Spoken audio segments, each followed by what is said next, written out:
violent views that require a culture of peace as a counter narrative.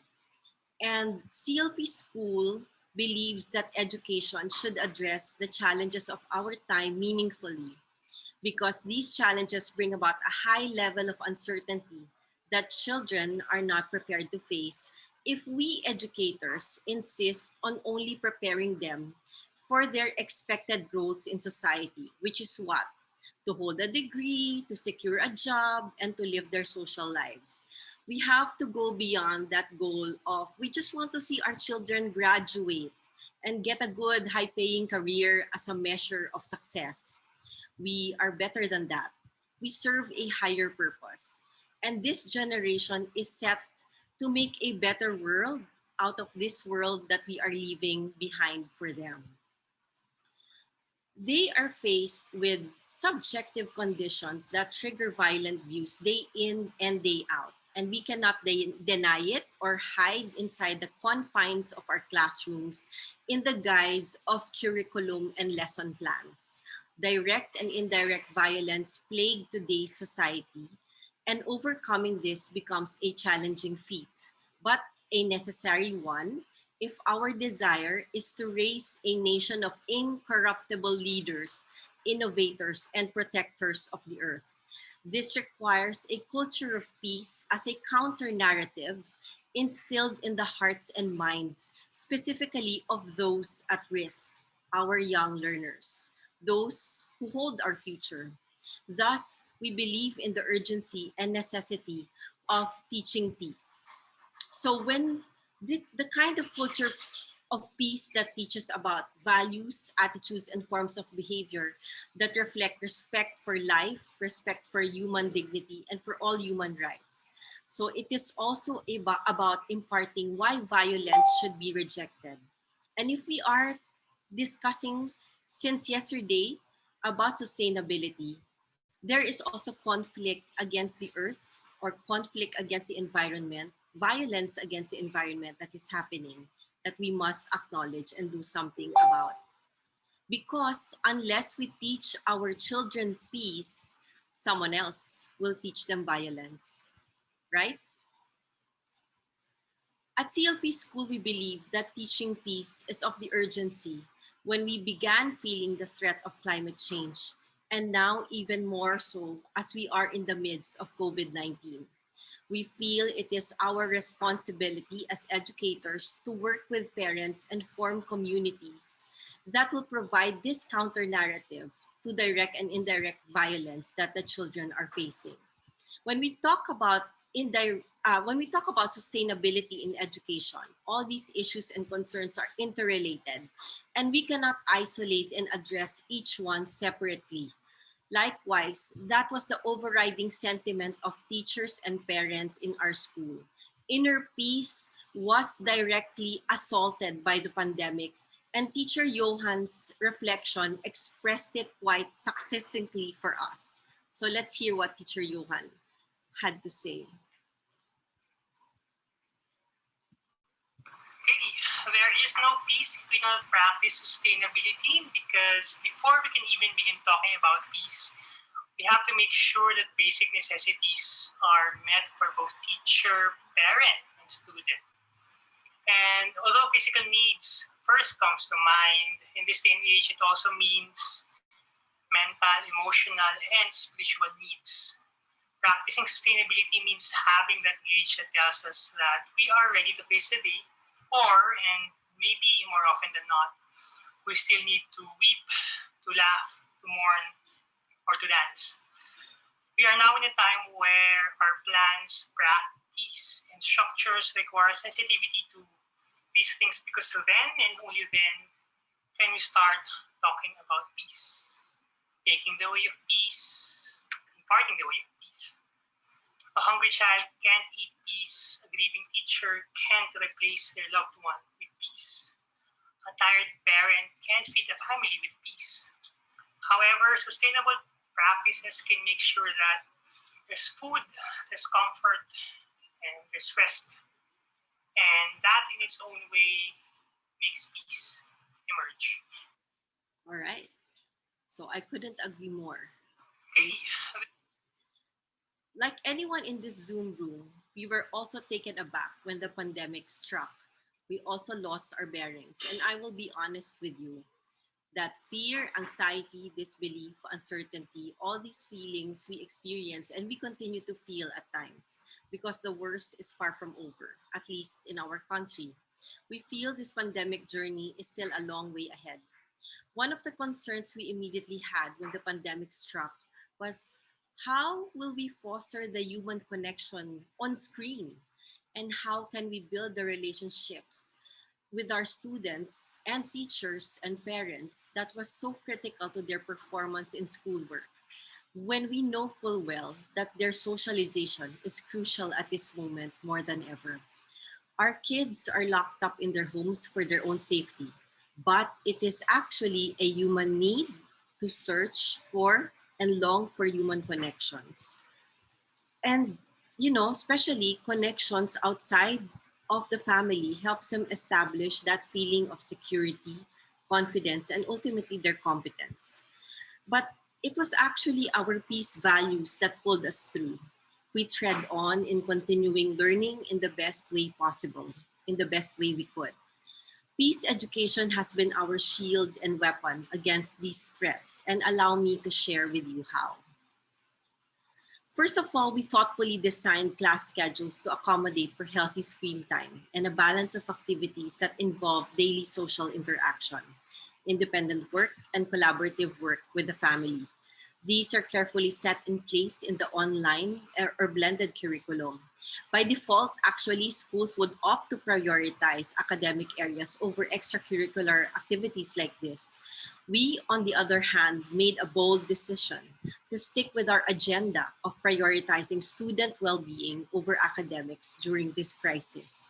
Mindfulness activities and peace time at the online Peace Corner of the Google Classroom was provided as a safe virtual space for the students. Inner peace is primarily the first pillar of peace education that we chose to attend to or to pay attention to. We continue to bring together the community through online events that strengthen bonds and allowed us to support one another at a time of crisis.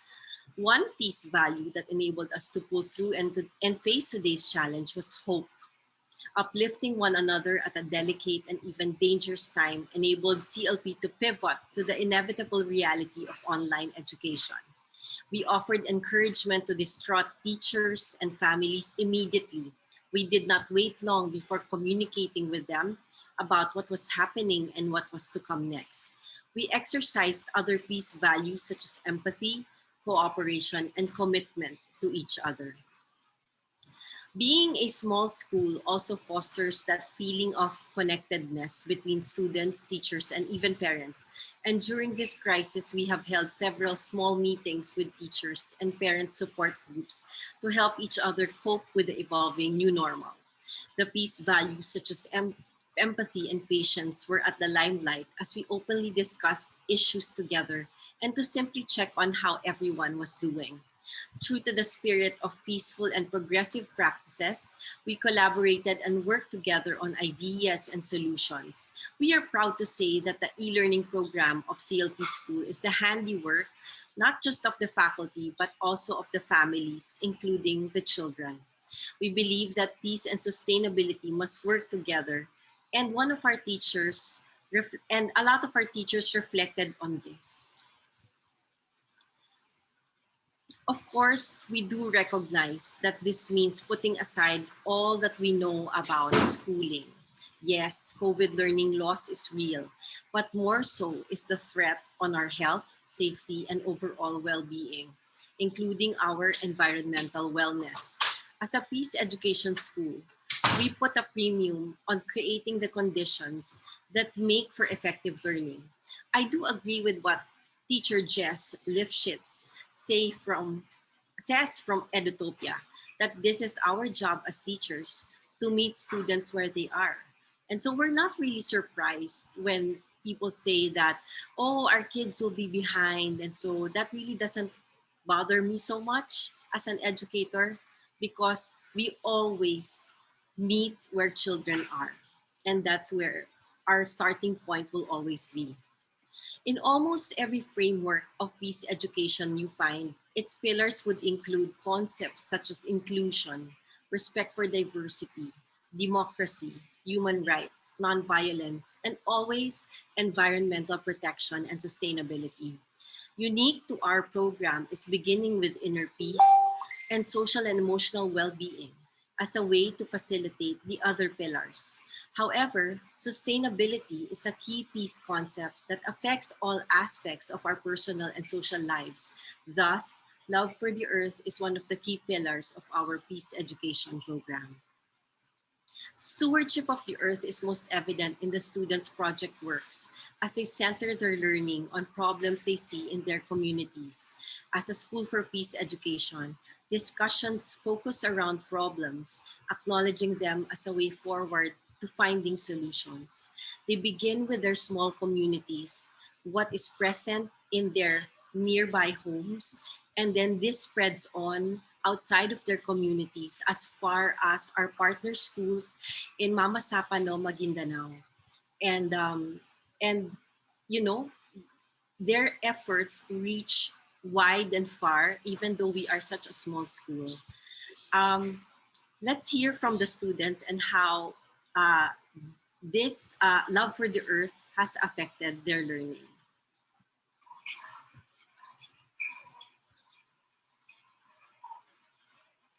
As a CLP student, I practice sustainability by using recyclable materials for artworks and projects.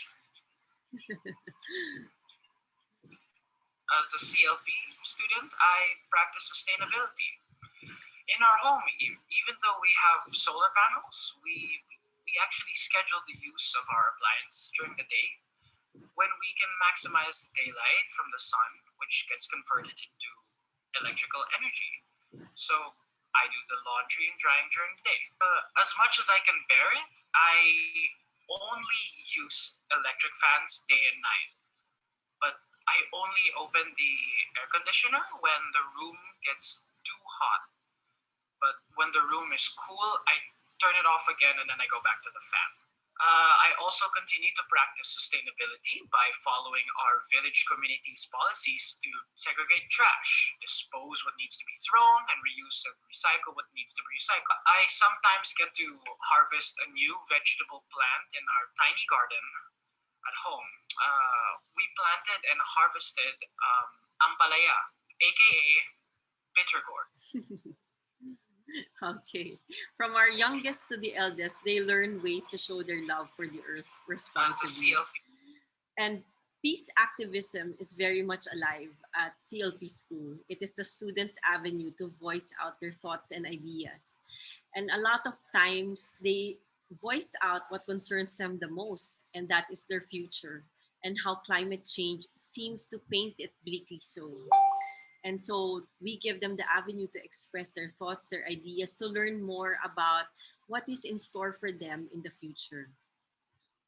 Thus, in our projects and academic pursuit, we keep in mind practices that allow students to keep peace with the environment.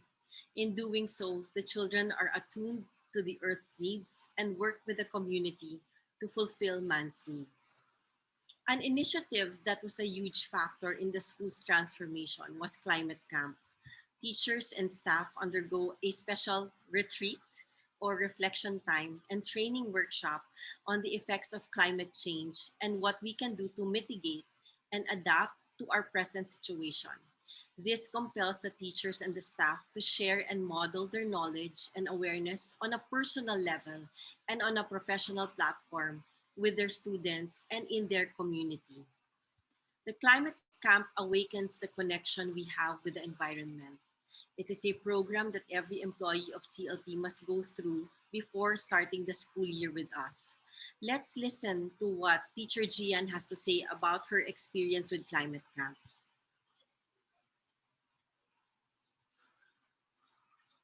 I used to think that sustainability was simply purchasing a metal straw and bringing it along with you when you go to different cafes. And little did I know, as I joined Climate Camp, which is one of CLP's education thrusts, I realized that sustainability is a lifestyle. And it's a lifestyle that someone chooses because they believe in peace with the environment. And having peace with the environment is believing that you should live harmoniously, not just with people, but also with our natural resources and with things around us. The climate camp fuels teachers to nurture the children's love for the earth by engaging them in activities that would help them form a compassionate relationship with nature. Pre-pandemic, our teachers have been integrating nature immersion activities into the experiences of our students, including field trips to forests and farming from preschool levels, gradually moving up to coastal cleanups and mangrove planting for the older years. At CLP, peace literacy is the language for learning. If we educate for peace, children see the power of relationships in solving problems. They see peaceful ways as challenging, yet fair and just. They create the society they want to have in the future, as early as now. At CLP, we also ensure that peace is a habit. The day is infused with peacetime breaks that facilitate mindfulness and attunement, as well as joy and laughter. Social and emotional learning activities are provided for the students during peace times, in between classes, and during lunch hours to develop identity and agency, emotional and cognitive regulation, social skills, and public spirit. Now, these are all facilitated online. When things get overwhelming for some individual students and even for teachers, they have the option to detox in the Peace Corner. It's a dedicated space for them to zone out and find their calm. Now that they learn from home, they have been encouraged to create their own peace corners at home. As peace teachers and progressive teachers, we also believe so much in the concept of social justice. To have that sense of community and responsibility for others that isn't confined only to the classroom. Children are guided to find themselves in growing circles of care that extend beyond self to their friends, to their communities, and to their country. Part of social justice is ensuring equitability and providing high quality education and access for all types of learners. Inclusion of atypical students is at the heart of social justice for us, as well as sharing our best practices with partner public schools in far-flung areas, especially in conflict-stricken communities. Teaching units on peace heroes, especially in social studies and literature, inspire our students. Field trips that are aligned on community service give students much needed insights on the plight of the marginalized so that they can research and propose inclusivity. Resource speakers that are motivational and inspirational to evoke the emotions and propel students towards action are always available to our students. And these all culminate when we partner with others to widen the students' experiences. And in the old normal, we used to conduct a peace fair each year, of which John Dewey has already been partnering with us. It's a day dedicated to celebrate diversity, inclusion, love for others, love for the earth, anything and everything about peace. This year, it was carried out online with our partner organization, Teach Peace, Build Peace, through various social media formats.